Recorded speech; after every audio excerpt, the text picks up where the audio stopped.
Welcome back to Awkward Chats. And it is the month of June podcast. So 2023.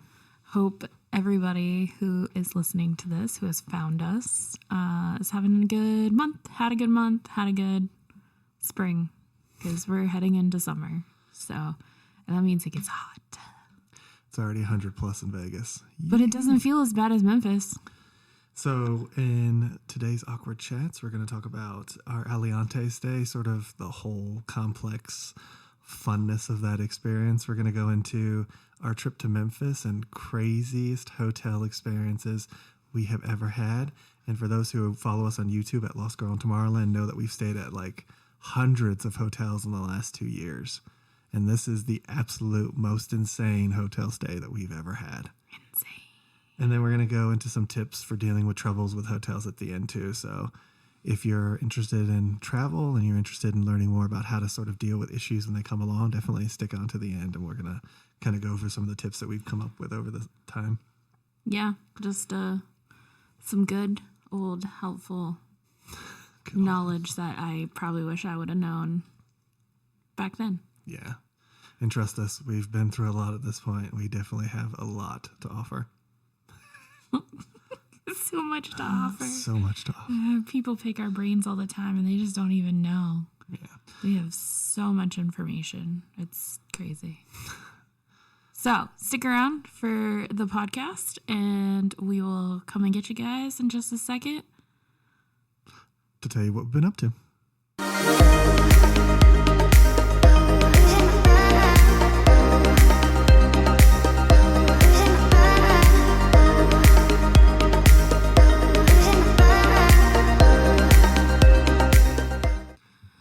So let's get this podcast kicked off. Yeah. So what you been up to? I have been, sadly, working a lot. I feel like that's a lot of what I do. But I did get to go shopping last month. I bought this last month, and I finally got to go get it in person. And it's my new Rimowa clutch. It's like a little clutch bag that looks like the suitcase, and then I bought a new suitcase. So that was like my first like major purchase for myself that cost about the cost of, well, no, together they cost more than an iPhone, but separately they cost about the cost of an iPhone nowadays. And yeah. Yeah, I love how you're one of the few people that I know that does something that you love to do, and yet every time you start talking about it, it's a complaint. Like, oh, it's been so rough doing what I love. Oh, God, how horrible that is. I get paid well to do what I love. Oh, I'm such a shitty person. Just so shitty. My life is just so bad. It's like you're literally doing what you love, for God's sakes. Some days I like it, and some days I want to be home. And I'm not home, so not only are you out working with complete strangers and trying to figure out and navigate that road, but you come back to a strange room that's not your home. Yeah. And sometimes you're by yourself. So yeah, sometimes it sucks a little bit. I'm not saying it's the worst thing ever, but she forgot to mention that she's Nacia, Lost Girl, too. You got to introduce yourself when you start talking. I just assumed they knew who I was because they know who I am. I'm the female. We're just trying to establish a podcast setup here. So that's pretty much what I've been up to. Just trying to stay alive. Another day, another dollar, you know? Yeah. What about you? What you been up to? I got a bunch of the videos edited for the channel. So I got like 6 or 8 videos in the last few days edited. Working on uploading them now. So doing that part of it. And then getting this podcast studio set up, playing with mics and stuff. And rehabbing a little? And rehabbing my foot. Yes, I don't know what happened to that. That's a horrible, horrible story. I just showed up back out of Arizona, and then he's like hobbling the next day. Yeah. Like, what? And he has been in a boot. Well, the weird thing ever since. So I have had foot problems for a while. If you watch the channel, you'll see the limping on video and stuff is pretty apparent on some of our videos. But like, it was actually feeling better. And then Nacy came back from Arizona, and for some odd reason, the next day it was literally like someone had like ripped my ankle to shreds, and I just couldn't move it. So now it's been rehabbing that, and of course I still have the same foot pains because they're there, like the heel and the palm. So it's kind of like dealing with those things. So it makes it difficult sometimes for us to get out and do certain things, and it's not everything you see isn't everything you see. So everything you see isn't it's not all 100%. Yeah. So, he's got his foot issues and they come and go, and we just never know one day to the next. Like, is this going to be a good day? Is this going to be a bad day? So, yep. The joys of dealing with health issues. So who knows? Maybe, while he's rehabbing more, we're going to probably maybe do more like dining stuff, like, get in, get out kind of stuff that doesn't involve a lot of walking. Yeah, we'll see. And just like some general travel stuff. But we have a trip next month coming up that I think we're a little excited about. We might have talked about it last month too on the podcast. Yeah, we're going to New York. Going back to New York. I'm going to be honest, I haven't been, other than driving through, I have not been to Buffalo or Niagara. I haven't been there. Gary has. I haven't. Yes, I have been to Niagara Falls. I've been to Buffalo. We went to Love Canal and all those areas when we were there. So, yeah, if you know about Love Canal. Anyways, so we're going to do a road trip with his dad and his aunt. And I have been playing travel agent, even though I'm not one. Maybe I should be. Booking hotels and trying to plan experiences. The only thing I didn't book was flights. I did get a rental car for everybody. Hopefully nobody overpacks as much as I do, because I definitely pack a lot. And we pack a lot in general just because we have camera equipment and laptops and that kind of stuff. So, and I almost always have to have a carry-on bag to carry my medical supplies with me. So that adds a whole other layer to travel. Yeah. But so that's next month. It'll be a week-long road trip that ends in New York City. Yeah, and definitely tune into the podcast in July, and we'll definitely be talking about that there for sure. Yeah. Plus, Nacy has to go to Phoenix and Memphis again between those two times. So. And then we'll be heading back out to South Carolina in July. So yeah, we got a lot of trips planned. And then August, we're going to Orlando. And I don't know, maybe Atlanta. Maybe. We'll see. I mean, I really want to go see a Braves game. And I think I'm going to have to go to Atlanta to see a Braves game. And it's not like it's that difficult. It's just, it's a lot. I can't believe like I'm already planning out to August. And it's like, pretty soon it's going to be 2024. And I'm going to be like, what happened this year? And the funny thing is we're also getting into Vlogmas stuff. So we're already starting to work on whether we're going to do Vlogmas this year, if we're going to do the legit holiday, if we're just going to post regular videos. We're still trying to figure that out, but getting all that stuff set down and planning. I like the idea of at least doing the legit holiday intros, even if the video themselves of course, that's fine. isn't necessarily holiday activities. But yeah, what I'm talking about is, are we going to do like 45 videos? Or are we just going to keep the same format we have? Or are we going to change it some? That's what I'm talking about. Yeah, I mean, I don't really see a huge change at Vlogmas of like watch hours and like that kind of thing. So we'll see. We're going to think about it. It's really going to depend on if we can generate that much content. So you might be pleasantly surprised. It'll probably come back in all its glory like it always does. Because I am planning on taking off the last at least 2 weeks, if not 3 weeks of December, because I deserve to have the holidays off. So that's the plan, at least currently. So yeah. So that's what we're up to. That is exactly what we're up to. Okay, so moving on, we're gonna talk about. I think the theme for this month's podcast is like hotels, and so we're gonna talk about 2 of the hotel stays that we had this month. And technically 3 hotel stays if you think about it. Technically 4. Technically 4. Technically 5. 5. Because we But did go to Boulder City. we've stayed a lot of places this month. That's true. Yeah. We did. We really did. So let's start off with the first one. We went to Aliante, which is a casino. It kind of looks, it's owned by Boyd Gaming, and it kind of looks like Red Rock, but it's not. It's its cheap stepsister. I would say, yeah. I would say it does kind of look like the new one down The Durango. Durango, the new Durango. It kind of looks like that too, because they all kind of look the same.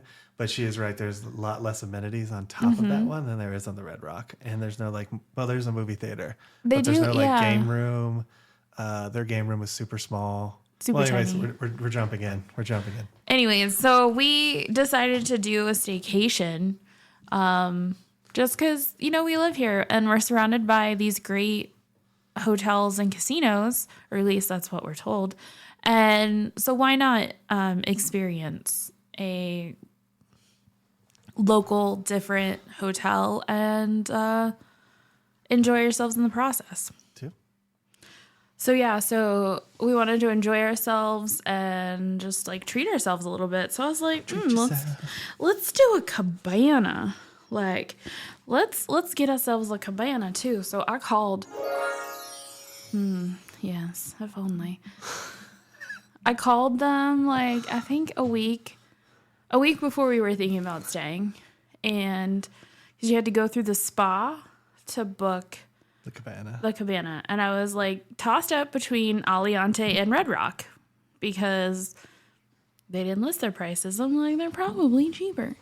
So I finally connected with the lady in the spa, and she was like, it's gonna be I think she said it was $150 or something like that. It was along those lines. Okay, cool. Had to give her my card to reserve it, but it wasn't like they were gonna charge me. I was like, okay, cool. I also booked 2 massages for a couples massage for Gary and I, so I booked that too while I was on the phone with them. At no point did she give me the details of the cabana other than I could go down there and get started at 10, which we found out was not true. The lie detector test determined that was a lie. And then she also told us that the price of the cabana included a fruit basket, which we found out it did not. Was also not true for the day we rented. It's not true, period. I'm sorry. It's either true or false, and it's false. So fast forward to so we get there. So I decided to book it. I'm like, okay, rooms at Aliante were pretty cheap, so we booked 2 nights. Yep. We booked 2 nights, so that way we could do dinner one night, and the next day do the cabana, and then get up and come home the next night. So that way we weren't rushed. That way we can kind of fully experience the resort, which I think when we do our other staycations, we kind of bring the same idea to the hotel stays that we do on the Strip. If we can, we'll stay for 2 nights. If we think we can get it all done in 24 hours, we're going to do 24 hours. So, but usually 48 hours is about how much time you need to really know the property, get to know the flow of the property in terms of housekeeping management, how responsive they are to you. And then also too, if you want to use the pool, you can use the pool on your check-in day at the resorts at the Strip. But here's the kicker. 1, you got to stand in line and get a key to the pool. So while you're waiting for your room, you can go to the front desk and be like, hey, I want to use the pool. And they'll give you a key.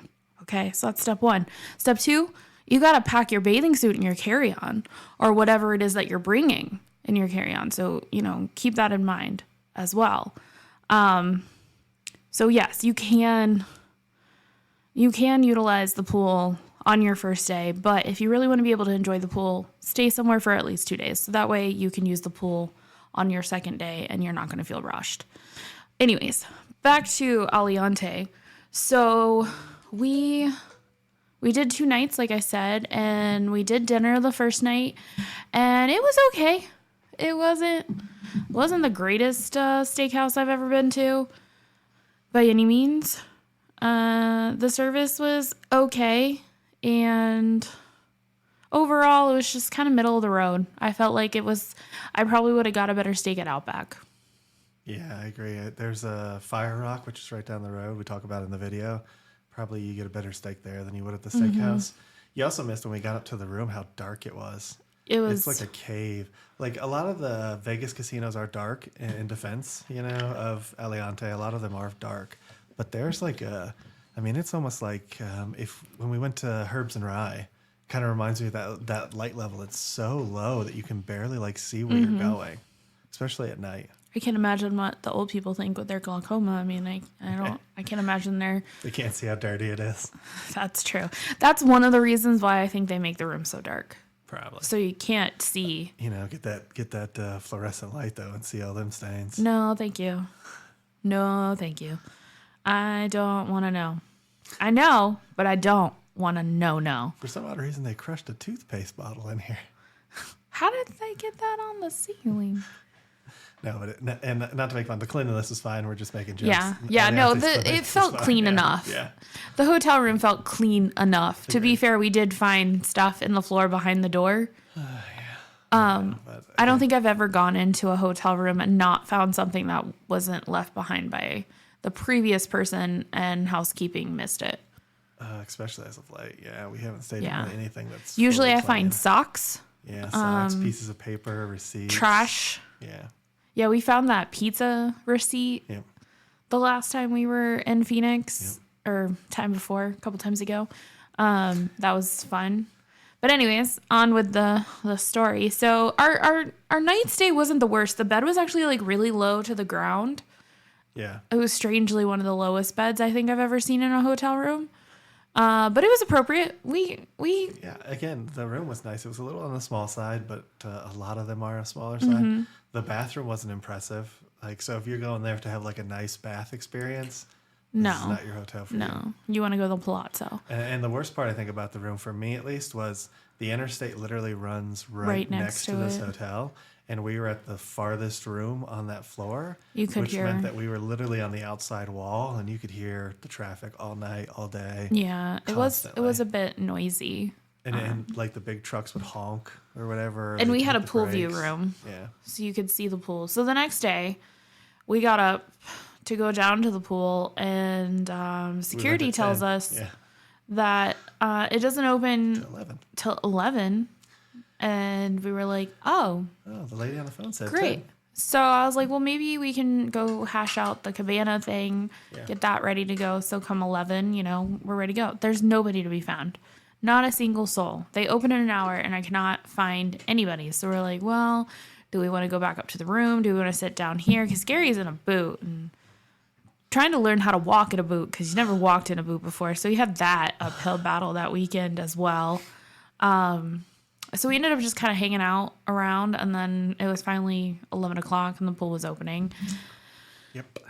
So then the lifeguards take care of it when you're at the pool, but the spa people take care of it prior, which makes it even more confusing because it's two different people. Have no idea. They have no idea. They're just like, huh?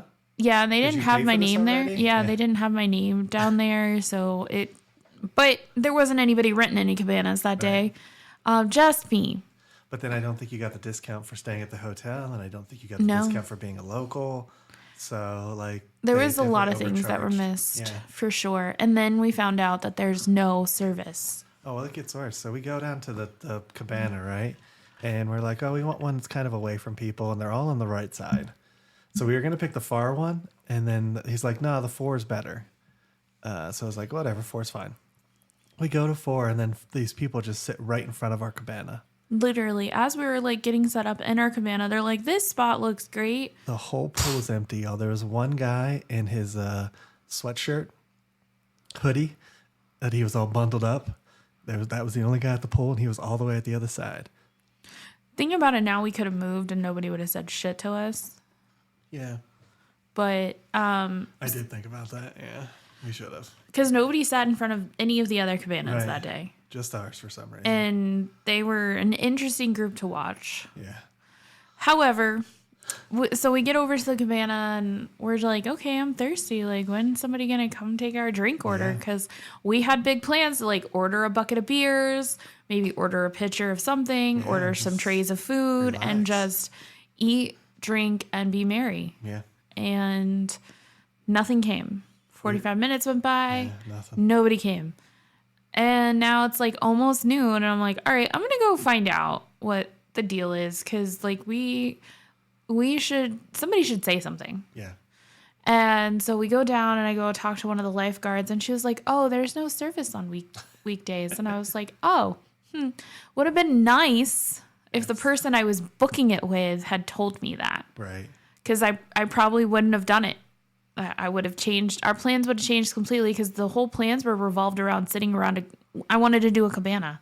Yeah. That was the only reason. That was what we were going to do. We're just going to hang out there that day. We're going to relax in the sun, get a nice, for me, lobster glow, but for Nacy, probably a nice bronze tan. And then I'd get lobster and then I'd turn dark. And then just hang out in the cabana. That was what we were planning on doing. Yeah. And it just didn't work. And then the pool bar is closed. Yeah, so the bar that's actually serving the pool is closed. And we're like, does it ever open? And the lifeguard's like, no, I haven't seen it open. So I don't even think it opens on the weekends. I don't think it does either. Which, again, do not book at Aliante. Weird. So then I was like, okay, well, is there another bar that I can go to? And she's like, oh, the TGI Fridays, because there was a TGI Fridays in the casino, is the bar that you can go to. And I'm thinking in my head, like, that's crazy. That's just absolutely crazy. So I did the 4-minute walk, found the TGI Fridays, and then I was like, well, we're hungry. And so I figured before I get drinks, let me get food. So I walked the extra 7 minutes from the TGI Fridays to the back of the casino. The very, very back of the casino is where their food court is. And I found the Capriati's and ordered us a sandwich. Because I'm like, yeah, son, sandwich. I was like, all right, day's looking up. It is what it is. I just kind of accepted it and rolled with it. Had I known this, too, like, secondly, had she just told me that I would have to go buy my own drinks and that they didn't care if I brought in outside food, you would have just done it. I would have just a food tray, and yeah. Which thinking about it now, as a woulda, coulda, shoulda, I should have just got in my car. You could have stayed at the cabana because I could have done this, but I should have got in my car, ordered something from somewhere, and then went and picked up our bottle of Malibu and vodka and brought our own party to the thing. Shoulda, woulda, coulda. But while I don't disagree, you could have done that. But then what's the point of getting that cabana at that point? Like, really? I don't disagree that the price was ridiculous. They shouldn't have charged me to use it. Right. They shouldn't have charged me to use it because it didn't come with anything at all. If you're not going to do anything. Yeah. Like, it doesn't make any sense. So, I mean, I would have probably tried to have made the most of it by getting, like, I don't know, a fruit tray and maybe something from the outside location. So if you're looking for a cheap party spot, that doesn't care if you bring in outside food or drink. Well, you just have a location. That's go to Aliante, you book yourself your cabana, and then you bring in your own food and your drink, and everybody can party because they don't care. Because they don't care. So it's a cheap option, I would say, maybe. But I wasn't impressed because I've done cabanas at other pools, and granted, I did Red Rock. So Red Rock was really nice too because my cousins came in a couple years ago, and they got a cabana over at Red Rock, and it was a really nice experience, and I wasn't even swimming. I just like showed up, and I was like, oh, cool. Pool, cabana, wasn't expecting this. And so I think in the future, I am going to book at Red Rock. I think next time I'm just going to book the cabana at Red Rock. I'm not even going to get the room because, maybe I'll get the room the day that we do the cabana, and then I'll just show up to the pool, and like we'll keep our stuff in the car. And then when our room's ready, bell service, and they can bring it up whenever we get there. Yeah. And then when our room's ready, it's there for when we're done with the pool. Yeah, I will say. So the one thing I find interesting, typically if I go to the cabanas, just so everyone knows, I'm not a big sun person because I look like a lobster afterwards. So I'll typically like go and do other things. He's my little ginger. Why people are in the pool area. So I've been to them, but I don't really spend much time. The one that I enjoyed the most though was the one that your family had. I think it was at the Plaza. It was on the roof, and now there wasn't actual cabanas. There were little shaded areas, but they were mostly just chairs. That was a good experience because the waitress kept coming around and getting drinks to us and stuff. Like, it was fun. Whereas this at Aliante was just so boring. And like, how do you not have at least one person out there grabbing orders? Yeah. Like by the probably like afternoon, so after 12 o'clock, I mean, think about it, it only opens at 11. But after 12, it really did start getting busy. Yeah. The pool was pretty filled towards the end of our day. So Red Rock has a new one, which I was going to ask you, and I haven't had a chance to ask you yet. So Red Rock has a new one with the Rouge Room that they just opened. Yeah. So there's the Rouge Room, which is this new bar. It's not a speakeasy. It's just very much like 1940s era. Kind of reminds me of that Vanderpump bar. Yeah. That's the vibe that they're going for. So an extension of that is on Monday. No, it's Friday, Saturday, Sunday, Monday. So 4 days a week. Yeah. They have the Rouge Room extension out to the pool area. And it's free admission if you want to go. They call it complimentary entry, but you're just not guaranteed that you're going to have anywhere to sit if you go. And then if you want to pay, they do have cabanas. The cabanas are roughly, actually, I think they were just a scratch cheaper than the cabanas during the day. Yeah. And so it's their night pool club. And I was thinking maybe we could do a cabana there, and I think it might make for a fun night. I haven't seen anybody cover it yet. And it's like an extension, like I said, of the Rouge Room. So, and it gets so hot here that I think nighttime might be better, especially if we're going to look at doing it maybe at the end of June. Yeah, sounds interesting. But let's get back to Aliante. Yeah, so I'm sorry. I digress.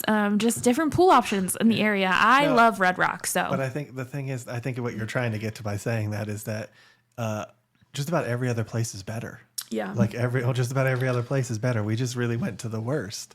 Randomly. And we weren't, and I wasn't expecting it. Think it was going to be that. Yeah. No.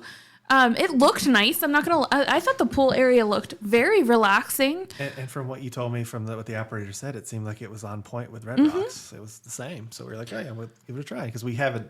And it was a little bit cheaper than Red Rock. Yeah. And we hadn't spent any time in Aliante. I think was my biggest pull. Because every time we go out there to go to the Wands that just opened out there, we're always like, oh, we should go check it out. Let's go see what it's all about. Maybe it'll be nice. It's not. It wasn't. Look, if you want a laid-back casino to gamble at, I don't think you probably win much there. But if you want a laid-back casino, this is definitely your Nobody's going to bug you there. They ain't even going to bug you for free drinks. Yeah, you're going to get... minimal service. Yeah, really. But it's also really great. Now, you won't get the free drinks and stuff, so it's kind of what you're trading off for, I guess. But, if you want that really laid-back atmosphere. Then we also did the... You all right over there? My phone is super hot. I think that I need to take that magnet off the back. It could be, but mine gets like that when you cordless charge it too. That's why I don't charge it cordlessly very often. Sorry guys, my phone got really hot and I was like, I don't want it to overheat. Turn it off and leave it on the table. So anyway, so something else we tried at Aliante, beyond the spa. It's the spa. Yeah. That again was a major disappointment. It was.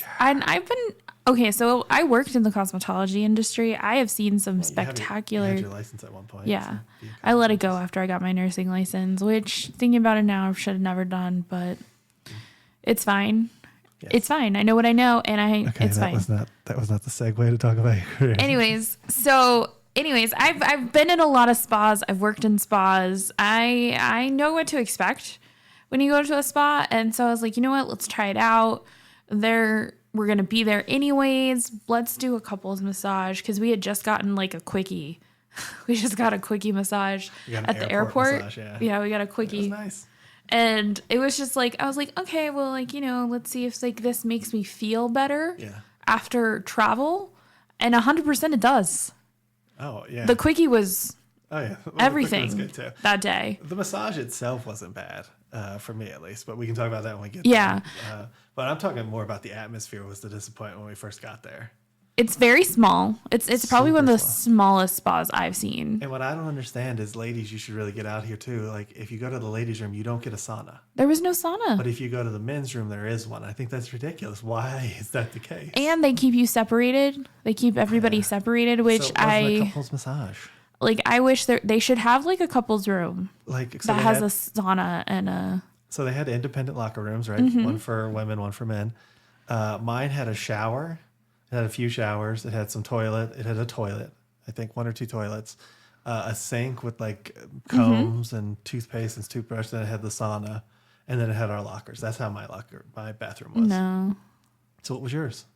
When you walk in, bathrooms, one, Okay, like two, stalls, three, yeah. four.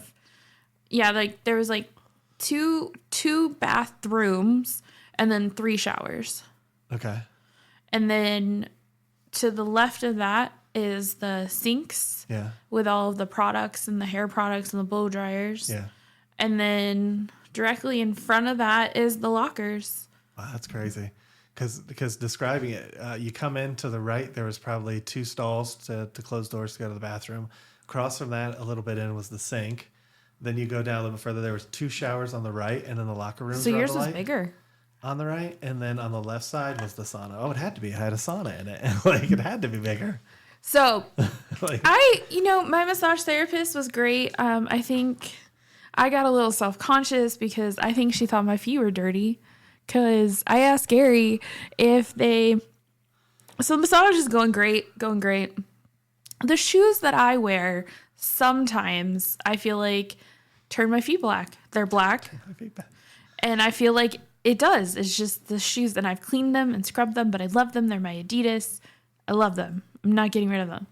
So I wore those down to the spa, and I had taken a shower literally right before we went down.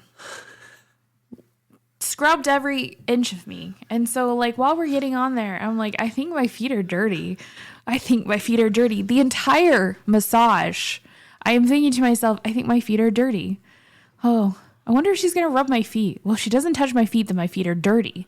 And that's all I'm thinking about in my head. And if you're somebody who has some type of obsessive compulsive about you or a little bit of ADHD, you know how we can like hyper fixate on something. And that was all I could think about my entire massage. Also, I was wondering how Gary was enjoying it too, because I was like, oh God, what if he hates this? But it was my first massage. or what if he gets a hard on and he's like embarrassed, like I was just like, I don't know. I'm like, That wouldn't embarrass me, ladies. so I'm just like, oh, I hope he, you gotta turn it off. It took off by itself. And so anyway, she gets down to my feet. She puts these hot towels on them. And then she goes to town scrubbing my feet. And I'm like, what is this? Yeah, they did. They put a hot towel on mine for a little bit while they were massaging other areas. And then when she went to do my feet, she took the towel off and just massaged She never my feet. went like this with the towel. Yeah. See, so she. But in fairness, it could be a different technique because mine massaged my butt, and you said yours didn't. Yeah, massage she your didn't butt. massage my butt So at I all. don't like that. That And was Gary, weird to me. I was Gary like, got no, his is that not gluteus normal? maximus massage, That was and nice. It was she nice. didn't go near that area for me, which Yeah. is fine. Whatever, if that makes you uncomfortable. Right. I'm not saying you have to massage my butt. Oh yeah, I'm not saying she had to either. Yeah. My specifications, what she asked me, I would probably do it a little bit more rough because I think I asked for light because I never had one before, so I was Yeah. like medium to light. I think I probably like medium to like rough maybe or something. But Oh, like, I don't know. Maybe you should. Maybe I just mean, you medium? might like a deep tissue. So there's different types of massage as well. But it could just be her too. It could just Yeah. be her level of. I just didn't feel like. I mean, it felt good, but I just didn't feel like. I felt like a little bit more pressure would be nice. So I was like, a little. And you bit can always stronger. tell them to like, oh, I think I want more pressure. I know, but again, it Yeah. was my first, so I was just kind of like, let's just go through Yeah. it as long as it doesn't feel bad. It never Yeah. felt bad, so. I just So feel like, it was an interesting experience. So I got a little self-conscious about my feet. But after the massage, they were like, okay, take your time. And we're like, okay. We're just like, getting out. And something you missed too in the beginning was when they split us up. So even after the bathrooms, They still split you up. We had to go sit in this private room. They're like, oh, you go outside this door and it has drinks and it has like a little meditation area and some seats and you just go hang out in there. And it's like, okay. So he thought I was going to be in there. Yeah, I thought it was a shared room. I didn't think it was individual, but it's not, which makes it weirder. Yeah. Because again, this was a couple's unless you massage. come with somebody else of the same sex, Yeah. like you can't like hang out with them. Right. And she also said at the beginning that she liked to steam, so she'd like to go for the massage. Yeah. Then go into the steam room, which will play a role later on. That's why I bring this up now. Yeah, I do. Because my one friend, she's a massage therapist, and that's what I would do. I would come to her, she'd rub me down, and then I go sit in the sauna and like sweat it out. It was good. It was a good cathartic experience. Yeah, no judgment. I'm just saying that. So, anyways, so they're like, okay, massage is over. You guys take your time. Yeah, take however much time you need. Yada yada yada. So yeah. So we did. We took our time. Yeah, I mean, I wasn't in a rush. I was wouldn't have been probably probably either because there was no one else. There was nobody else there. We probably took about 5 minutes to just kind of collect ourselves. And yeah, I had to put my boot back on, put my sock on. And when you're coming out of that state, like it takes you a minute to kind of like come back to where you're at so you can actually walk and not completely biff it out. And another thing I want to say too is, in Nacy's defense for the foot cleaning, the room was super dark, so I doubt she could make the difference of your feet out. Just to be fair, because it was very, very, very low light, which was nice, but just self-conscious. You can't see much in there other than barely outlines of people. So, anyway, so we opened the door and there they are. Yeah, waiting for us. Like, hey. Rushed us out too. Like, they were like, what? "Okay, you can go pay." Yeah, go pay. And I was like, oh, okay, so I don't get to explore anything else? I don't get to have a drink or anything? Well, and I didn't get to ask. I didn't ask. So what happens next? Because I assumed that there was a sauna on her side. And so that's her whole thing. Well, I felt rushed too. I didn't even get a chance to really like look or explore because they were like, okay, you can take off your robe and get dressed and then go check out at the front desk. So I'm like thinking, am I not allowed to hang out anymore? Because you literally scheduled us with the first appointment of the day. We got there and you gave us no time to like decompress and get ready for our massage. So what I did afterwards is I went into the first room and sat down for a little bit, and I had a water and then I had a pineapple juice. And I literally got dressed really quickly. Went to the bathroom. Go slow. I thought we was chill. I know, but I felt like it's funny. Like I don't know, because I don't think she said it to you. I think she said it to me. About the whole like, okay, you can get dressed and then you can go pay. The reason why is because they couldn't open the male bathroom. They could only open to that general area. Whereas yours, they walked you right into the yeah. See, they didn't do that for me. That's the difference. So I got the whole like rush and I was like, fuck, okay, all right, I'm gonna get dressed. I went to the bathroom and like went out and paid, and I'm talking to the lady, giggle, giggle, giggle, ha ha ha. I'm like, where the hell is Gary? What is he taking so long for? I sent her 2 texts. It's not like he has anything. I sent her 2 texts. Well, because I in my head was not envisioning like that you didn't have anything either. So I'm like, what is he taking so long for? There's nothing back there for him to do. How many juices can you sip?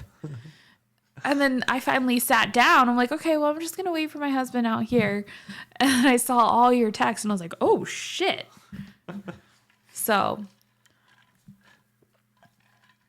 but he had a sauna. Yeah, I didn't get to use it though. I thought about it, but then I was like, after I got my drinks and I went in there and I'm like texting her, I'm like, where is she? Is she gonna tell me? Because I was like, I was like in my head, I'm like, there either has to be a sauna on her side or it connects. And then I opened it didn't connect. So I was like, okay, I don't know what I'm supposed to do here. Like, what am I supposed to do? Just get dressed and go? No, and I thought I'd just be sitting outside waiting for you as you're in your sauna for like 30. And then I was like, I don't know how long you go in a sauna for. Like, there's a whole bunch of things that are rushing through my head. So I think the next time I looked at Red Rock Spa, and their spa looks really nice. And then there's the spa at the Wynn that looks spectacular. Like, it has 7 different pools. It's got like a bunch of different, and they range from like really, really hot to like a cold plunge. Nice. So like, I'm kind of like, I would really like to try that. Yeah. So I want to do one of those. And it's co-ed. Yeah. And it's co-ed too. And then like and then they have like this big salt room that you can just like, it's like a hot salt room and you can like sit in chairs. No, you just like sit in the chair. But anyway, so like they have like these like lounge areas with chairs so you can just like chill. Yeah. So it's a toss up between one of those two spas. Obviously the spa at the Wynn is going to cost me a lot more than the spa at Red Rock because they have like this whole experience that you buy for the Wynn. That you don't buy like at Red Rock, but you can buy a pass to use the spa facilities for $150. No, $50. I think it's $50 for the day. It's either $150 or $50. At Red Rock or the Wynn? At Red Rock. Okay. And you get access to the pool. You get like their outside pool. You get access to the gym. You get access to, if you want to take like a class or whatever, you can do that. And then all of the spa stuff, like the sauna and all that. Obviously, you'd have to pay if you wanted to do services. But if you just want to go and like use and like, it's like, it was super cheap. So. Okay. We were talking about Aliante spa. And I know, and I'm just talking about spas. How there's better spas out there. Well, they had nothing. I mean, come on, if you explain that, everyone's going to think that's not what the experience you got. That's just a massage. And the weird thing was they wouldn't massage us by the pool, but they could come to your room. Yeah. Which was even weirder. Because I was like, can they come to the pool and like give me a massage at my cabana? And they're like, no. But they can come to your room. Like, what? Yeah, it was weird. So another weird thing too with Aliante is nothing opens till after 4 p.m. Yeah. So in the whole scheme of like everything from the cabana to even just staying there during the day, there's nothing to do. So even after we got done with that's what I'm saying. So after we got done with the spa treatment that morning, there was nothing for us to do. We literally just laid it. Like we went to the tequila place. We got dinner at the tequila place and went to bed. Yeah. Like old folks do. And then we got up, I think, fairly early the next day. Yeah. And got breakfast, did our spa thing, left. That was our experience at Aliante. But now, I was gonna say before you move on to the tequila bar too, it doesn't open until 4. So like you have this whole time that you're at this pool and you can't even get good drinks because the only drinks you can get is TCBY Fridays or whatever. And you can't get food either. Your food choices are TGI Fridays or the food court. Or the food at the food court. And it wasn't good food. Yeah, it's like Johnny Rockets, Capriati's. Rubio's. A Spanish place. Rubio's, which I think is the Spanish. There's better places to stay. That's all I gotta say. There's better places to stay. Well, it wasn't the worst day we've ever had because we're about to get to the worst day we've ever had. It was okay. It was worth it. So we're gonna talk about our Memphis hotels. So we're gonna transition to the worst hotel stay. We'll come get you in a second. All right. So now we're on to our worst hotel stay ever. And, so Memphis. So on our way there to Memphis, we were going to get in early because it's a red eye.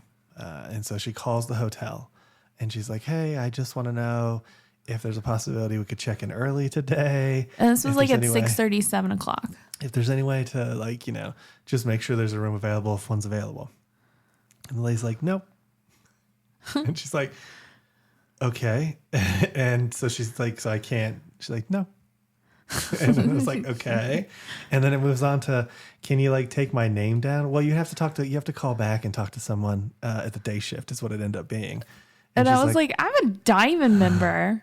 Can't you just write down my name? And she's like, I guess. Yeah. I was like, geez, I'm like, sorry, I'm inconveniencing you. My fault. I'm sorry. I just need to know if there's a possibility that I could check in early. That's all. And so then she hung up, and I'm guessing the lady didn't write your name down. Oh, no, she did not. I didn't see any piece of paper on the desk that even remotely looked like my name. So we get there, and luckily they did have something available. Yeah, and I was already kind of ticked off because the Uber ride there had no air conditioning. She got the Uber Lux, which is supposed to be like their nicest one. And the guy had no AC. So we were hot. We were really hot and sticky. Cracked windshield. nasty car. Yeah. He was blowing out the heat for some reason because he thought that was effective. It was a bad experience, but that's not the hotel's fault. Yeah. To be fair, that's not the hotel's fault. But we were pretty when we walked in the door. So she did give us a room. We go to that room, and they're double beds. They're double beds. Yeah. Like, now, what? at first we thought that was all they had, but we did end up looking online, and they do have. Yeah, I and then one talked of to your some of my friends actually coworkers. stays in one. So yeah, I don't know why they gave me. It's fine. So they gut punched us there.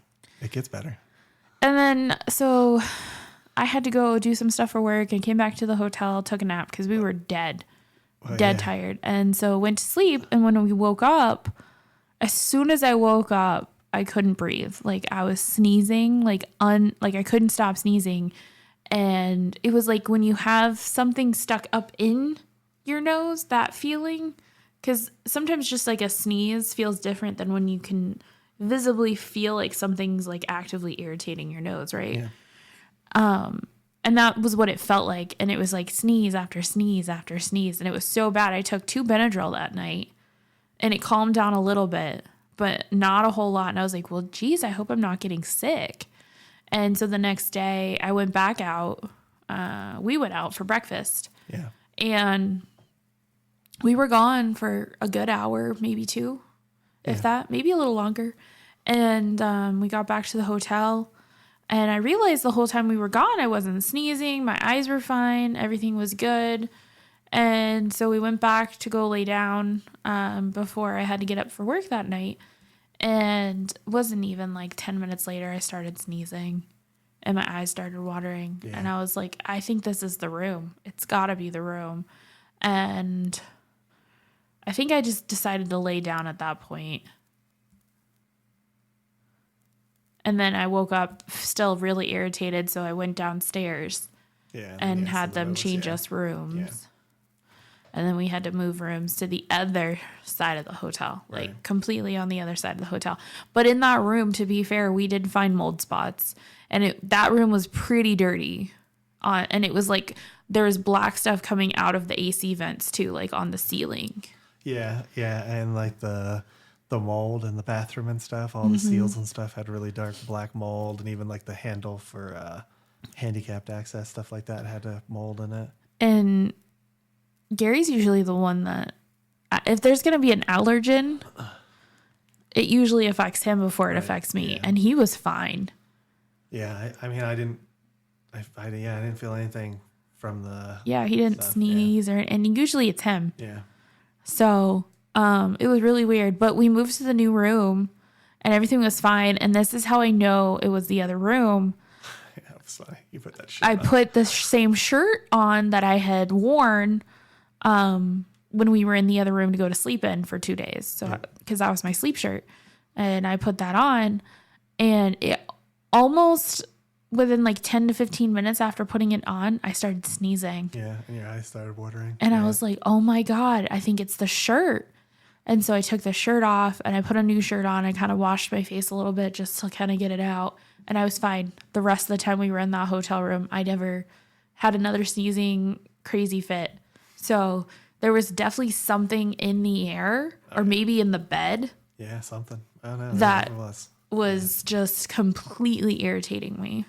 So then we moved out. That was our first move in that lovely hotel. Yeah. And then we got to our second room. And our second room was clean. Yeah, it was clean. It was cleaner than the other one. It actually had some furniture pieces that were missing in the other room. Yeah, the other room was missing a lot. It was less stained. The footstool for the couch. Yeah. It looked like someone had like a sex party on top of it. It looked like it was covered in jizz spots. Just kept dipping it in the juices. They're like, jizzy, jizz. So there was that. It made me think of the couch from that hotel at the Strat.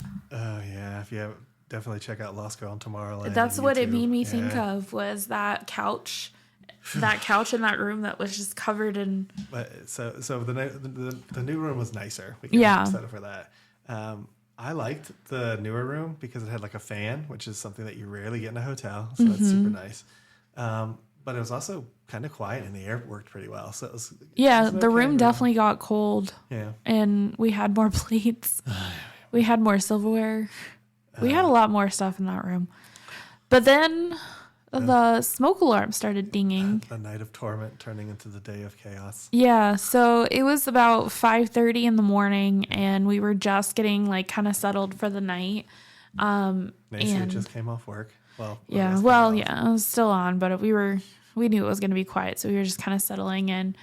And beep, and I was like, "Mother trucker." A couple of seconds goes by, beep. I'm like, it's not gonna stop. It's not gonna stop. Beep. And I'm like, good God. Yeah, once it goes off once, it ain't stopping until you fix that battery. And so I called down to the front desk and I'm like, hey, the smoke alarm's dinging. Okay, can you come fix it? Oh, well, maintenance won't be here till 7 a.m.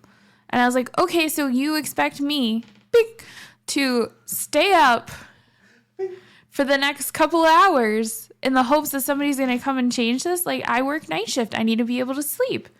I can't wait for them to do this. That's what it sounds like. Kind of. That's what I think of deeper tone. It's more of a beep. It's like a more higher pitch. Yeah, I was going to say it's a little more higher pitched, yes. But yeah. So she was like, I think it was the same girl that refused to take my name down the other day. Yeah. She's like, I'll be up there in a minute. And I was like, okay. No reason to give me fucking attitude. See, you should have used it for that one. And so anyways, so she comes up to the room. Beep. Like you can hear it. She goes, oh, it's in the bedroom. Yeah. And even if it wasn't in the bedroom, like, it's still loud. And then so she's like, oh, well, can I get on the bed? And I was like, sure. And she took her shoes off. I did watch her take her shoes off. And she gets on the bed and she disconnects the fire alarm completely. Takes the batteries out and disconnects it from the system. Leaves. And that's it. That's it. That's all we ever hear from. I don't get anything. I think she did say as she was walking out that they'd send maintenance whenever they got here still. I'm pretty sure she said that either before, when you were talking to her on the phone or after. Maybe. I don't remember. But I was just like, okay, I'm ready to go to sleep. Yeah. So we go to sleep. We get up. I don't know. It was a little bit later. I want to say like 11:30 in the afternoon. And no, it was early because we went to Graceland that day. Yeah. So we got up at like 8. Yeah. Oh, I don't think we ever fell back asleep really. Yeah, I don't think so. After she left. Yeah. So we got up at like 8:30 because we left at 9 and we were at Graceland by 9:30. Yeah. So on our way out, I was like, hey, we're going to be back in a little bit. If you could have maintenance come while I'm gone so that way I can actually go to bed when I get back. And she was like, okay, they've been called. All right, cool. So we left. We went to Graceland, which was a shit show. Yes. That, I don't know when we're going to talk about that because that needs to be talked about.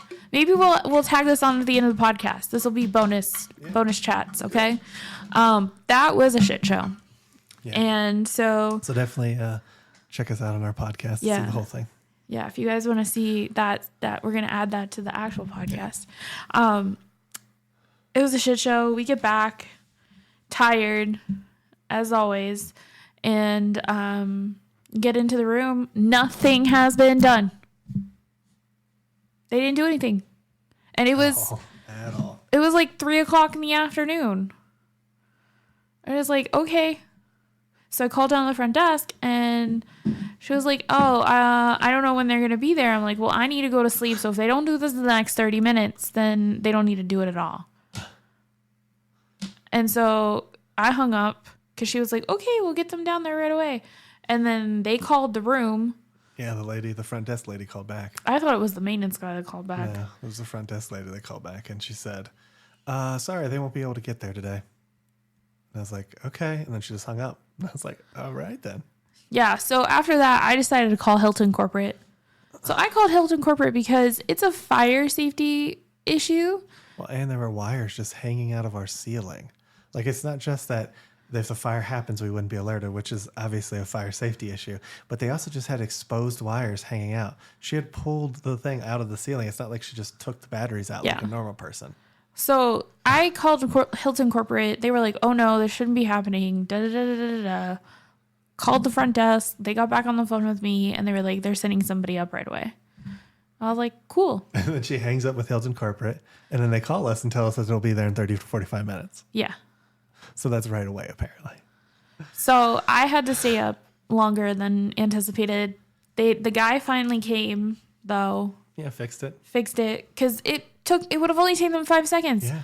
New batteries, that's all. Yes. Pop it in there. And meanwhile, the whole time the maintenance guy's like, oh, like, it stays in my kids' rooms like this all the time. Yeah, my kids' rooms one's beeping. Like, are you trying to like slowly waterboard your children? Like, why would you do that? It only takes 10 seconds to change the battery. Plus, if there's a fire, your kids aren't safe. Like, it should be more important to you that it's a fire hazard. Like, yeah. Do you want your kids to live? I don't want them kids.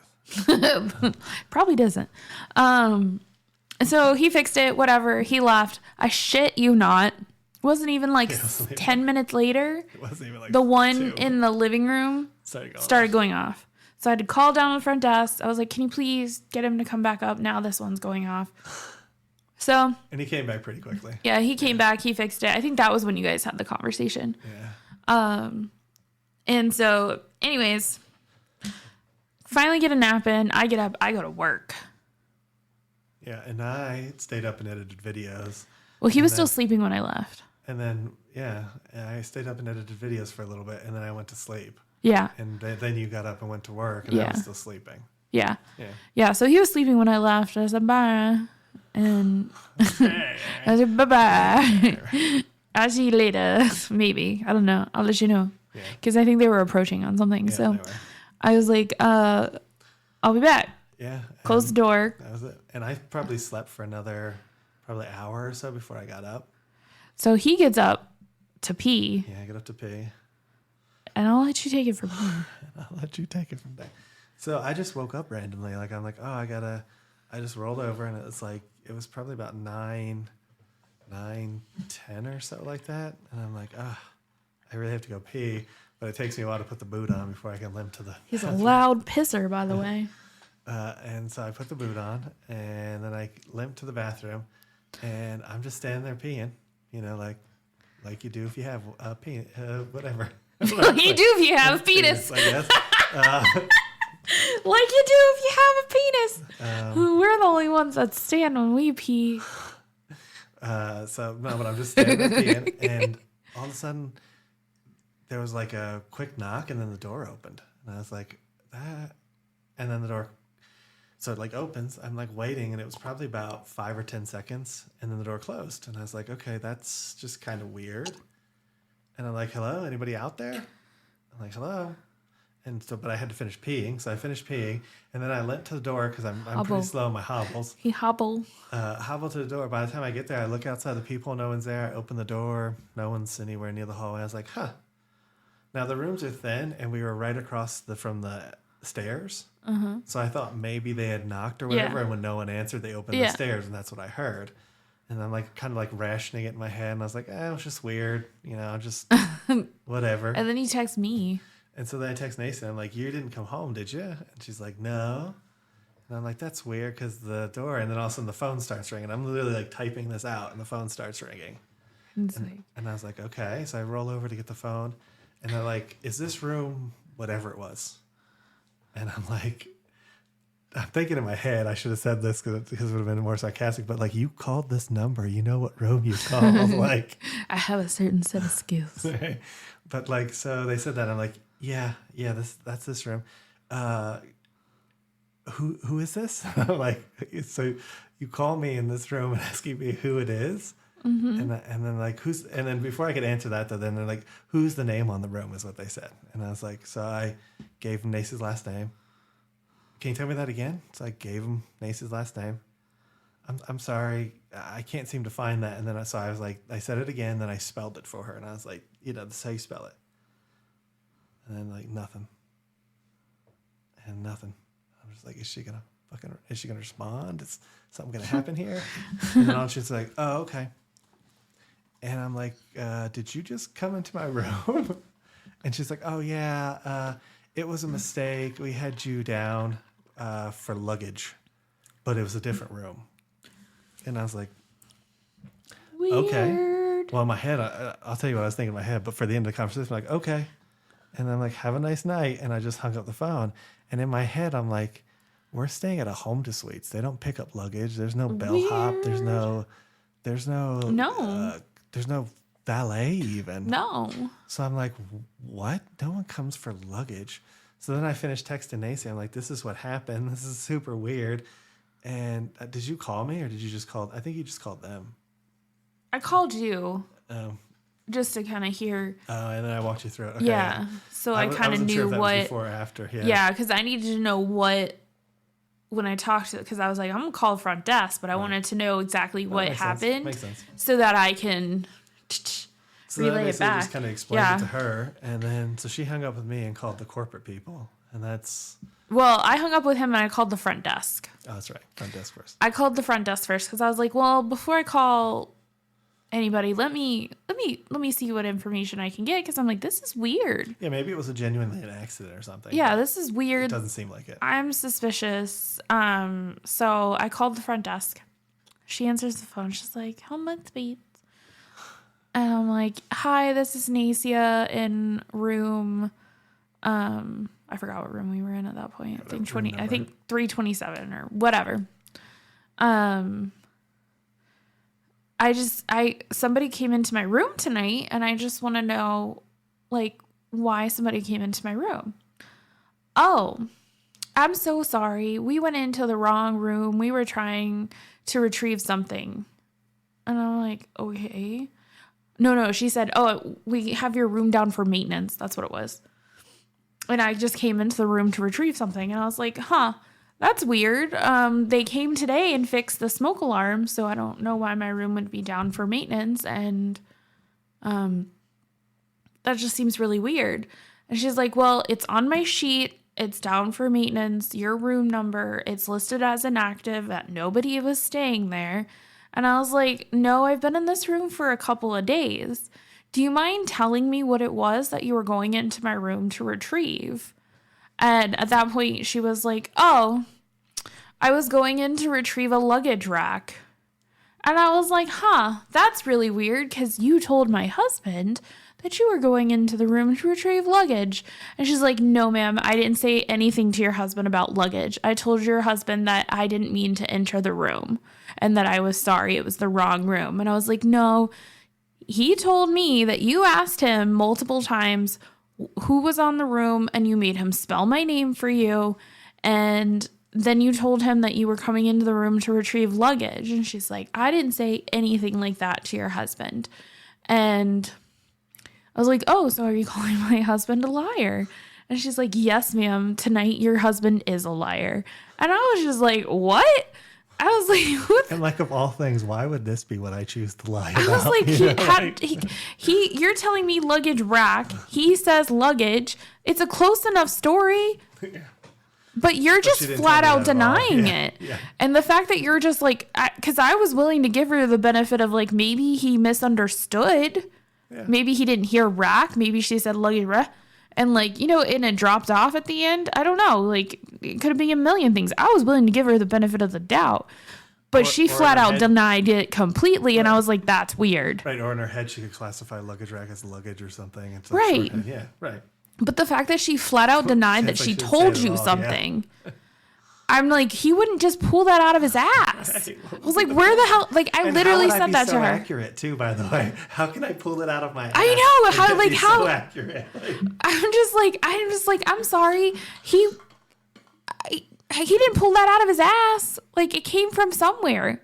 So I don't know why you're lying to me. I'm not lying to you. I'm like, well, yes, you are. You're a bad liar. And she goes, I don't like the way you're talking to me. And that's all I did. I called her a bad liar because she's really bad at it. Yes. Like, you gotta get your stories straight. Okay.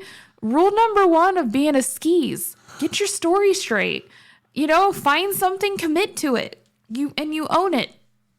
That's the only way people are going to ever believe a scheme. But anyways, we go back and forth, and she's like, I don't like the way that you're talking to me. I think you're being rude. And I was like, I think you would be upset and probably rude as well if somebody came into your room in the middle of the night and didn't have a viable reason to be in the room. Yeah. You would too. Well, I don't like the way you're talking to me. I was like, well, can you please put me in contact with your manager? I want to talk to your manager. Well, my manager don't come back till the morning. And I was like, I know in emergency situations, you have the ability to reach your manager. And I think this safety reason, this emergency reason is a reason to contact your manager. And she was like, well, I'm not going to call my manager and I'm not going to tell them. And I was like, okay, well, either they can hear it from you and you can tell your manager what happened and we can figure out what's going on here, or I'm going to call Hilton Corporate. Yeah. Because if you think about it, if I was an employee in her situation and somebody accused me of something that I didn't mean. Of that extreme. Yeah. I would be like, yes, let's please contact my manager so that we can all figure out what happened here. Yeah. And her lack of wanting to even figure it out, like, I'm a guest in your hotel. I'm in your hotel for at least another 5 days at this point. Right. She gonna see me. So I don't know, like, why you're fighting so hard to try and figure it out. Most people would want to try and figure out the situation. Like, she was just treating me like some Joe Schmo off the street. Well, I mean, also, the more time you get, the more time she has to plan out whatever story she's going to tell to her manager. That'll make sense. But still, like, exactly. But like, if you were wrong, like, if you feel like somebody, you would want to try and fix it that night. Clearly, she didn't, because she needed more time to envelop whatever this lie was that she was trying to conjuncture. So anyways, you hung up with them and you called corporate. Yes, I called corporate for the second time in this day. Yeah. And so I told them everything that happened from start to finish. And they were very apologetic, very sympathetic, the person that I got. And they created a case number. And they created this whole thing. They asked if I wanted to move hotels. And I was like, you mean like move rooms or like move to a different hotel? And she said, move to a different hotel. And I was like, actually, yes, I would love to. But, you know, I'm working tonight. I don't know what time I'm going to get back to my room. I'd have to pack it up and then get switched over. Yeah. So let's try and do this tomorrow. And so she said, okay. And I think the other difficulty came in the fact that the hotel that we're staying at is a direct bill with the company that I'm working for. Mm-hmm. So it's paid a lot differently. So it was going to be weird. So I agreed till the morning, like, let's whatever, figure it out. So the next morning, Hilton Corporate still hadn't called me back. So I called them. I got this lady who didn't give two shits about what I had to say or try to understand what the problem was. So she connected me to the hotel manager of where I was staying. And she and I discussed everything at length. And she apologized. She gave me points, like Hilton points, for all of the trouble that I had gone through. And so she tried. And I do think she probably will deal with it, because you don't want to be known in the hotel area that your guests are entering rooms. Like, it's going to come out in a bad way. Right. And you already talked to people you work with who had a similar situation where they would come into the room and then take off. So it wasn't just you at that point coming to them too. Mm-hmm. But, you know, I don't know. I don't know. You know, like you say that, but then sometimes they just don't fire people for whatever reason, you know? So I hope they do fix the situation. And address it. I mean, like, there's a whole protocol about how many times they're supposed to knock, how long they're supposed to wait outside the door. Well, my problem with the manager's conversation with us was there's a few things. The first one was she was arguing about getting in contact the night before. Oh, she couldn't transfer you. It would have to be a separate call. Yeah, we didn't say that we needed to transfer us. We said that we wanted to talk to the manager. That was the first thing that sort of set up a red flag. But then also she was just kind of like... Very dismissive. Yeah, very dismissive of it. And it's like, okay, I don't need your explanation as to what the policy is for them. She clearly didn't follow it. Why was she in my room was our question. Yeah. You know, like I don't question your policies. Like, I knew right away that it definitely wouldn't fit anybody's policy. Right. So, I mean, she tried to recover. She whatever. And then I had to go contact my company and have them move us to another hotel, which I was very appreciative of and thankful that they were able to move me to another location. So we gave the Holiday Inn and Suites a try. Yeah. And then in our new hotel, we still had to move rooms one night because the mechanism for the door stopped working. Yeah, we got to that hotel and it was great. Yeah. Actually, it actually wasn't bad at all. The bed was actually pretty comfortable in the first room. Yeah. We actually, I think, got some really good sleep. Yeah. When we were in that room, and then we got up the next day to go film the intro. Yeah, I mean, we left the room. We got back into the room, and then we decided we need to go outside again to do something. And we go to the door. We couldn't open the door. Just would not. And Gary thought, Gary thought probably too that I wasn't doing it right. And he came over, he's like, no way. It's really unbelievable what happened. Right. I knew you were doing it right. That mechanism is fairly sturdy normally. So having it broke means it's really old and really not maintained at all. Yeah. So he's trying. I'm like, okay, well, maybe the front desk just needs to release it or something. Maybe there's something wrong with it and they just need to stick the card in and release the lock. Oh, I figured they'd be able to turn the keys on the other side and it would just unlock it. That's what I thought would happen. Yeah. So he goes to call down to the front desk. And the phone doesn't work in the room. room. And the phone didn't work. So not only are we locked in the room, but the phone doesn't work. So if our cell phones didn't work, we would have been making a sign to the window. Help us, we're stuck. So I had to Google the hotel, find the phone number for the hotel, and then call the hotel. And he's like, hey, our phones don't work, but we're in this room and we're locked in. Yeah, we're locked in. And he's like, what do you mean locked in? I'm like, we're turning the handle and we can't get out of the room. And he's like, okay, I'll be up in a minute. I'm like, okay, room, whatever the room was. And he's like, okay. And he hung up. And he was up there pretty quickly. And you can hear him outside. He's like, I love how they're always testing, hey, just want to make sure I'm messing with the door. And it's like, yeah, we know. Can you please let us out? I think because we had such a bad experience at the other hotel and I told them about it. That's probably it. They were just being extra cautious with us, which I can appreciate. So then he jingles the door and it doesn't do anything. And you can hear him. He put the key in and tried to turn it and it didn't do anything. He's like, oh, shit. I heard him whisper oh, shit. And he's like, it's going to be a while. We're going to have to call a locksmith. I was like, okay. And I figured that would be the last we'd hear from him because then he has to go downstairs and call a locksmith. And he can't call the room. Yeah. So I figured we would just be sitting until a locksmith showed up. But no, 10 minutes later, he came running back upstairs. He's like, hey, it's going to be 45 minutes or so. I'm like, okay, thanks for letting us know. Thanks. And it was after hours. Yeah. Too. So. But the locksmith got there pretty quick. Yeah. It really wasn't that bad. It was about an hour. About an hour later. He didn't really do anything. He just basically shoved his large body into the door. He jimmied it for 15, 20 minutes and couldn't get it. And then he's like, nope. And you could tell he's just putting his shoulder into the door until it broke. Yeah. It was a very entertaining experience. And then after he gets the door open, the guy's like, you want me to put this lock piece in so it doesn't close again? And I'm just thinking, thinking in my head, is there really a choice? And then Nacy asked him. I said, well, if the door closes again, will we be able to get out? He's like, no, ma'am. No, ma'am. I was like, then why would we ever want that? I was like, then yes, please put the lock thing back on.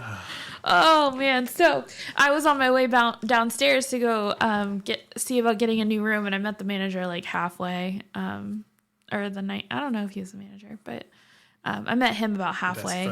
Desk person, yeah. And he already had our new room key for us.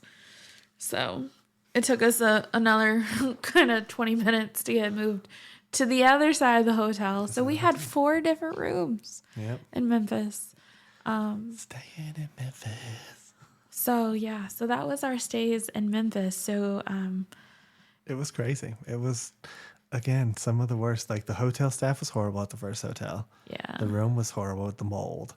And then it became horrible with the staff sneaking into the rooms, trying to steal stuff. It was a weird week. Weird. Such a weird week. But Oh, if you're listening to us on YouTube for the preview, this is the end. If you want to hear the rest of it, head over to your favorite place to get your podcast, whether it's Google, Amazon, or anywhere else. Spotify. Anywhere else. And if you're listening to us on those services, Thank you. thank you. But for those on YouTube, make sure to like this video Make sure you hit that subscribe button. and ring that notification bell so you get notified and do at least 3 videos a week. And we'll come and get you guys for the next one. Ain't that the truth, baby Ruth? Bye, everybody. See you in a second on the podcast. All right, so now that we talked about our hell of a stay in Memphis, we're going to talk about some tips for dealing with hotel issues. Yeah. What are your tips? Well, I think one of the main tips is Always book through the hotel. Yeah, always book at the hotel. I know they claim that they're lower prices and stuff elsewhere, but normally it's not. And you can, if you find a cheaper place, you can, in your, like a rewards person or whatever with that hotel chain. Yeah. You usually just are like, hey, I found a cheaper rate on booking. Will you match that price? And they'll match the price. Yeah. Plus, you can confirm the room you're going to get. If you go with another service, a lot of times they can't confirm what room you're actually going to get. Yeah. We've had that problem in Vegas a bunch. So definitely do that. I would say, another thing is don't give up. They constantly try to get you off the phone or try to get you to stop talking, especially with like the corporate, like when we call Hilton corporate and stuff like that. don't take no Don't for take an no for an answer. answer because they can normally fix it. They're just going to be BSing with you. Yeah, they're always BSing. What's another tip from me? Honestly, it's different with the strip. Like strip hotels, it's a lot different, I think, than like just staying in like your normal. Yeah, I mean, that's what we're mostly talking about, normal hotels. We're not specifically talking about the strip because, like you said, that's a different beast. But I think my two favorite brands are obviously Marriott, number one, and then Hilton's okay for the most part. It just depends on, like, they are so site specific that you can't, like, you could stay 100 of the home to suites are great, but then you might end up at that one that was not great. Yeah. And it's kind of like that for the most part, like, because we've stayed at different Homewood suites. We stayed at one in Phoenix. We stayed at two different ones in Phoenix. And then we stayed at the Home to Suites here in Vegas. And then you go to that Home to Suites that's like out there in Memphis, and you're just like, Like, so just being like very brand specific doesn't necessarily mean you're going to get a great hotel. Yeah, I think that's something that give you a heads up. But, you know, just try to always read the reviews. I always go to TripAdvisor. That's where I go to see what like the reviews were in the last like 3 months. Yeah. Because a lot of times I learn a lot. And and you can usually fish out the ones that seem like they got paid to drop like a positive line. So I think the biggest tip there is do your research ahead of time then. Make sure you're checking out other services. Make sure you're reading reviews. And 100%, if they have a huge influx of positive reviews at one time, like if you're looking and like all of a sudden they've gotten a bunch of positive, they're probably fake. Yeah. So you need to be extra cautious when you see stuff like that. But, you know, checking those things out. I think another thing too, if you actually have an issue in your hotel room, you need to like type it out in notes or someplace you can easily copy it, because you're going to have to keep telling it to people. And especially if you're going to have to email if it's a big enough situation, type it somewhere so you have it recorded with the date, with the time, be as specific as you can be, get it all down. And then all you have to do is copy and paste it to those other people. It'll come in handy later when you're like, what exactly happened? But as people who have had to detail reports for multiple times, it's best that you get it down in the moment. Yes, as fast as possible. And be as accurate as you possibly can be, because as time goes by, you're already forgetting minor details. And nothing against you as the person as forgetting different things, but you know, if you want to be as accurate as you can be, the sooner you do it, the better. Yeah, and you want to too think about removing those emotions when you're thinking about it. You might have been sad or angry, but it's not important to put that. It's important to put like what actually happened and those details about what happened. Yeah. Also, join whatever, like if you are going to be traveling in mostly Hiltons, become a Hilton Honors Reward member. Yeah, it's worth it. It really is. Same thing with like actually you can join them all. It's not like it costs you anything. But like the Hilton one for Diamond members, you have a different phone number that you can call. So you have different access to their customer service than other people do.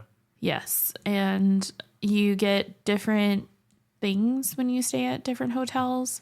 You get different, they give you more discounts too if you're a Diamond member versus like when you're at the bottom of the chain. But like the more you stay with them, the more they reward you with more discounts. And I have nothing against Hiltons. We've stayed at a couple of really nice Hiltons that we really enjoyed, but then we also have stayed at a couple of Hiltons that we didn't enjoy. And our trip in New York is going to be sprinkled with Marriotts and Hiltons. So it's going to be a nice little mix. And we're going to have at least like 4 or 5 hotel reviews just from that trip alone. So Gary's going to have like, he's just going to be editing. Like he's going to have a lot of content to churn out. So who knows, maybe we're going to make enough content to push it out till almost the end of the year. I doubt that. But you never know. But I'll enjoy the trip nonetheless. Yeah, but from a strategy perspective, like she said, it becomes important because like you're getting access to actual help that other people take either a long time to get to or wouldn't be able to at all. Yeah, and I think not so much dealing with hotels, but living in hotels. I think the biggest thing that you can do is if you have a vehicle, make a quick run to a grocery store and at least get yourself bottled water. At the very least, get yourself bottled water. We're talking about how to deal with hotel issues. Tips for dealing with hotel issues. I thought these were just tips for hotels. How does that have anything to do with going and getting bottled water? I don't have any more tips for hotel issues. That's a great... I don't either. But it is an issue of a hotel. No, it's not. I that's a great tip when you're staying at a hotel. It's an issue that you can come into at a hotel. I would say the last issue... when he talks about dealing with issues at the hotel, which is what we're trying to talk to you about, the last thing that you want to know is that you have to be ready to move. Like you have to be ready to leave. That's the only thing that gives you power in those situations. So if they don't think you're going to leave, they're not going to fix it. So you have to be and also truly be ready to move because you're going to have to move. They're going to have to move your rooms more than likely, if not hotels. Yeah, but if someone comes into your room, like it happened to us, you want to get the hell out. You want to get the heck out of there. You know what I mean? Like you don't want to be in that situation. But I think that's kind of the biggest power because like any of these situations, if they think that you're not going to leave, they're just not going to fix it. Yeah. I think that's one of the benefits of having like the preferred card too. With seeing that you're a Hilton, whatever, that means that you stay at a ton of hotels. You'll just leave and go to another one. I know. So they do know that I will. I would have. I would have if it wasn't being. If I was the one that was paying out of pocket for it. In a second, I would have done it that night, 100%. I don't care if it's a different change in rate. Yeah. My safety and my family's safety comes first. I mean, it's just the incident's crazy. I hope you listened to our last section before you got here. You probably did. But it's just like, if those things happen, being prepared to move and being confident in that really does help kind of get through some and of the I think issues.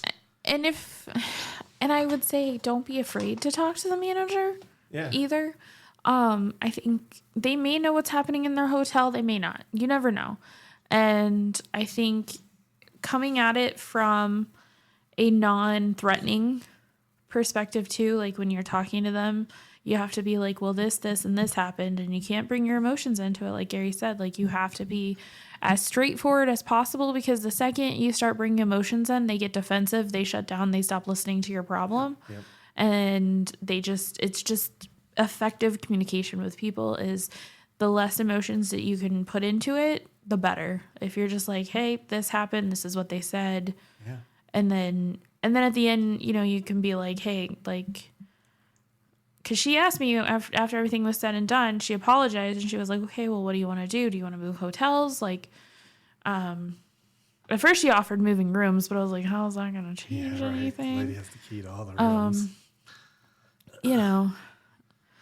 But, eventually they did move us to another hotel. And I think I think using these strategies is one of the reasons why. I mean, Yeah. it's like keeping everything straight, getting it written down immediately, constantly pushing. And for the you know, you customer. should always trust your gut too. If something doesn't feel right, you should trust your gut.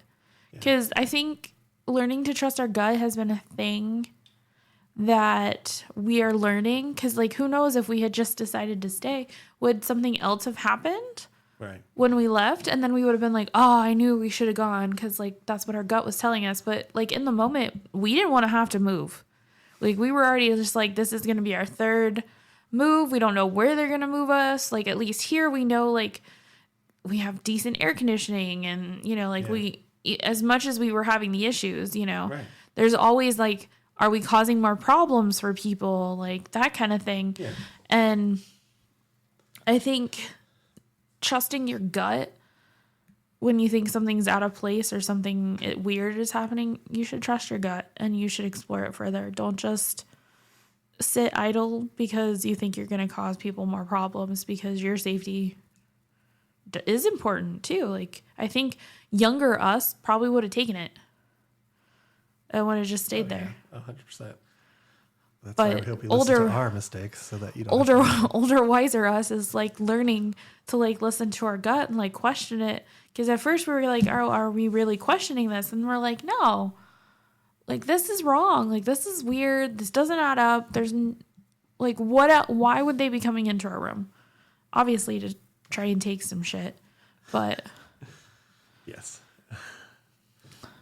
But again, it's about the tips that we've kind of laid out. I would say the one thing too, I don't think we talked too much about in regards to tips for this, is that once you find someone who will help you on a customer service level, you have to ride that wave as long as you can. Yeah. Don't hang up the phone and talk to somebody later.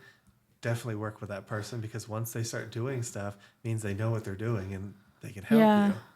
Because we had one lady the night she called who was going to move us that night to another hotel with no problems. And Nacy was like, no, we should wait because I need to pack my stuff up. And we should have just moved. And I know the company thing leads to another issue, but like we should just move. When she called back the next day, she had a lady who refused to do anything but call the hotel. And it was like, well, that's useless. You told me last night. And she called it an inconvenience. Yeah, an inconvenience. Someone sneaking in our room to steal stuff was an inconvenience. So I was a little upset about that. But, you know, we're learning a lot of things too, like being out on the road as much as we are. Yeah. I feel like I know so much more about hotels now than I did all 3 years ago. Yeah, I agree. We stayed at so many. I mean, we've stayed at more than some people do in a lifetime in less than a year. I think the first hotel you and I ever stayed in was a motel in Tallahassee. Yeah. That was probably, but I was never a part of that check-in process.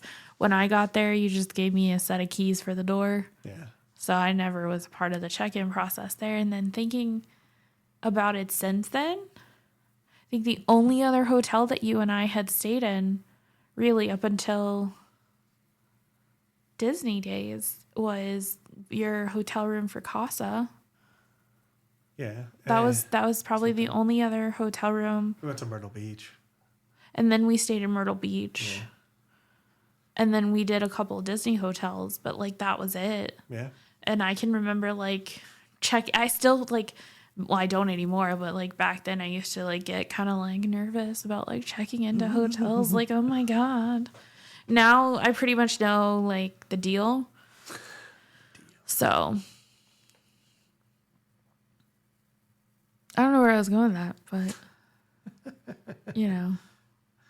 I think what you're trying to say is like with practice, you become more confident in what you're supposed to have, and it makes it easier to sort of relate to customer service and be like, this is what I should be having. Yeah. Because they lie. And ask for what you want too. Yeah, like, exactly. I think the biggest tips though are write it down quickly. You have to really measure what's important too. Mm-hmm. Like how much effort do you really want to put into this? Because leaving at the drop of a hat is always an option. Mm-hmm. And is that better than dealing with hours to fix it? Making sure you try to find somebody who can help you. And if you do, ride that wave as long as you can. And the final thing is just being ready to leave. Those are like the big pieces and the tips that we can give you right now. I mean, we're always still learning stuff specifically for each one, but kind of generally, those are the big ones. Yeah. She says, yeah. Well, the only thing we have left for this show then is to talk about Graceland because you wanted to add that on. Yeah, I know. Like 30 I think you minutes guys ago. need to know how bad this place was. Well, first off, let's preference this thing. Graceland is not what you think it is. What do I mean by that? I mean, there's a house, which is technically Graceland, but that's not what you go to see when you go to Graceland. That is just a piece of what you can see. There is so much. There are so many museums. There's at least 7 museums that we went through. So many people. And well, so many people. Not so bad in the museums. It seems like people go to the house and then leave. Not so much take the museums in because the museums weren't that packed. They were noisy because the music and stuff, but they weren't that packed. Yeah. The they have like 6 different levels of tickets. They had like the VIP a piece de la resistance. That was like this ultimate That's Elvis the worst experience. French I've ever heard. Anyways, they call that was $275 per person. Per person. Yeah. And we considered it, by the way, just in case you. Yeah, we did. I was like, should we? And in the moment, I was like, no. Thinking about it now, yeah, probably should have. I don't know if we had to go all the way up there, but we definitely should have considered the $100+ dollars. Yeah. So and they cattle herd you at certain times. Yeah. Why? Don't know. The times mean nothing. Yeah, but they cattle herd you into this room. They play this Elvis propaganda for you. I'll call it propaganda. It felt like propaganda. It was just his lifetime achievements played positively on a screen in a dark room. That was not comfortable seating. We were the youngest people in the room. Yeah. I think. No, we were. Yeah, we were. We were not the youngest. We might not have been the youngest people in line, but we were the youngest people in the theater room. Yes. Yeah. And so it was only about 5 minutes. Again, I don't understand the times. It was like 5 or 10. Yeah. And then we come out and we get cattle herded to get a picture taken with the random backings, which I bought. I bought them because that was the only good thing I was getting out of Graceland that day was those pictures. Because I actually think I looked okay in the picture. So, anywho. So then and then they cattle herd you into another line to get the audio tour equipment, which is a tablet and headphones. And then you wait there in the heat with at least... Once I saw how big the tour buses were that were moving people, I immediately in my head was like 1 tour bus, 2 tour bus, 3 tour bus, 4 tour bus, 5 tour bus, 6 tour bus. I turned to Gary, I'm like, we're at least 8 tour buses in. Yeah, the bus was the size of like, it was like a 20-person bus. That was probably the max you could fit on that bus. So there was, it was super small. So we're just like waiting and we're waiting and we're waiting. And at this point, I think it was 10:30. I think it was 10:30 at that point when we were in the line. Yeah, we got there at 9:30. By the time we got on the bus and got over to the front of the house, it was 11:30. Yep. So we waited 2 hours from the time we bought our tickets till the time we stepped foot on Graceland was 2 hours. And there was still another line to get in the house. Yeah. That was just us stepping foot on Graceland. And then there was another hour-long line to get from where we were in the house. At least. There were so many people. And the sun was like literally... just baking us. Beating us down. It was so humid. Gary's in his boot. Yeah. I'm getting cranky because I haven't ate yet. And I'm just like, And I'm like... We thought the house would take us maybe like an hour and a half. Yeah. It's a small house. Spoiler alert there. If you haven't seen our video on their YouTube channel. It's a very small house. Lost Girl in Tomorrowland. It's a very tiny house. But still, like. Yeah. So I finally flagged down an attendant and I was like, look, we don't even care about going in the house. Can we just walk around the backside? And at first she was like, no. And I was like, my husband's in a boot. There's nowhere for him to sit because there wasn't. And so she looked around and I was like, he needs to sit down and I don't know where to go. And if I go all the way over there, that's to leave. Yeah. So I'm like, you might as well just let us go look at the back. And so she was like, well, I can ask a supervisor. And then I was like, okay. And I waited for a second, and then she just kind of looked around, and she was like, you're fine. And so I was like, cool. That grabbed Gary, and I was like, all right, we're going around the outside. Yep. She said it was fine. And we went to the museum on the outside, his office area. Yeah. Then we went to the garden. We saw basically everything but the inside of the house. The first floor of the house, because you don't go upstairs. So we only missed like 3 rooms. It was nice. Again, if you're a big Elvis fan, I think you should go. Yeah, you're gonna love it. Just even going into like the museum and going to that archives where they just had like rows and rows and rows of his stuff. If you're his fan, you would love that. If you're not an Elvis fan, just go to the museums. Yeah. The house really, it's kind of like the Edison Ford Estates in Cape Coral, Fort Myers. It just doesn't do much for me. It's just furniture sitting in a room. Yeah. Would I go back though? Yes. Would I pay for the VIP tour? Yes. Do I think you should pay for the VIP tour? Yes. 100%. Because you get to skip that hour line. So we would have actually probably been done with the house by 10:30 had we done the VIP, because you get your own tour guide, you get a private tour, you get your own bus, you get a meal. Yeah. You get a separate pickup place, a separate drop-off place. Yeah. So, yes, I would definitely do the VIP tour again, and I would do it in the fall, winter time when it's cooler outside and it's not so hot, because it's hot now. Yeah, it definitely is. The humidity's not fun in the Memphis. So, it was so discombobulated, though. Like, it was kind of all over the place. There was not really a whole lot of flow. The museums, like, they kind of flowed together, but they didn't flow together. Yeah. There was just a lot of stuff to see there. Agreed. And you have to have a lot of time. Even if you just expect to go to the house, but even if you want to do the museums, you're going to need a good, 3 hours, because there's just so much to go through. Yeah. I think we spent about $175 on our Elvis experience. What, going there and getting the postcards and everything? Yeah, I think so too. If you'd like a postcard, definitely head over to our Patreon and join. Yeah. We're going to start, I don't know, we're going to try and get a mailing list together. We do send out postcards to our Patreon subscribers every month. So if you join, you'll get a postcard. Yeah. Join. Yeah, join. So that is our Graceland story. Yeah, our bonus story for you that Nacy wanted to tell. Anything else you want to say about Graceland? No. I enjoyed the car stuff, honestly. That was my favorite part, was the car stuff. Pink Cadillac. Well, yeah, and he had the Ferrari, and he had that custom car that he had with gold alligator skin on the top. Now, I wouldn't pick it for myself, but it was fascinating to see. So it's just cool. I mean, it was fun, It was a fun day out in terms of we got out of the hotel and we did something. Yeah. But yeah, it was probably, I felt so chaotic after leaving there. Yeah. But I know I was hungry and hot, and you were in a lot of pain, and we were just too grumpy, trying to figure out what we were going to eat after that.